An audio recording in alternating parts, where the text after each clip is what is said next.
我们准备一盒超市买回来的牛肉，加入盐巴、白胡椒、酱油、沙茶、玉米粉，把它给抓腌一下，让它静置约10分钟，能够入味。我再下一点点的米酒去腥，调味料、腌料已经完全融入到牛肉中了。空心菜的部分洗干净之后，我会将梗跟叶子给分开来。分开来目的是因为梗通常要炒的时间会比较久一点点。那如果梗已经炒熟了，叶子可能就会炒到烂掉了。另外，我会准备蒜头、辣椒、白胡椒、沙茶、盐巴以及米酒。现在所有东西都准备好了，我们就准备开炒吧。在锅中加入适当的油，把刚刚腌好的牛肉入锅，把它每一块都炒开来。那炒到什么程度呢？约略7、8分熟。好，差不多了，约略7、8分熟了。那现在我就给它起锅喽。现在在原锅中补上一些油，然后开始来爆香我的蒜头。我的辣椒，先炒出香气，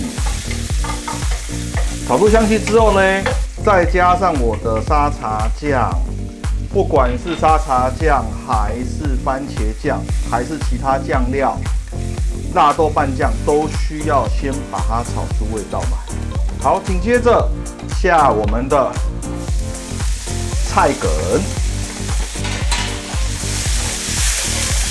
由于空心菜的菜梗比较硬，所以我会需要花一点点时间，先进行炒的动作。等一下再放菜叶。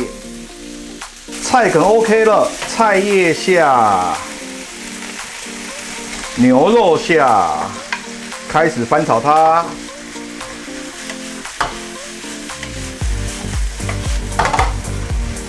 这个时候全程大火。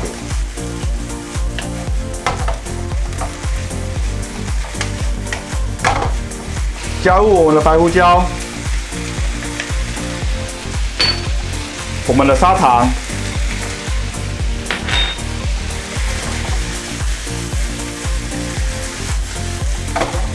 加上一点水，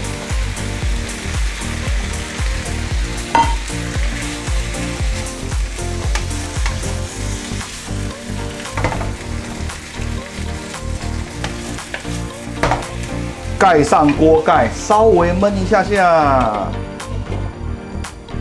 差不多了，开盖，拌炒一下。出锅前，米酒下去，呛一下味道。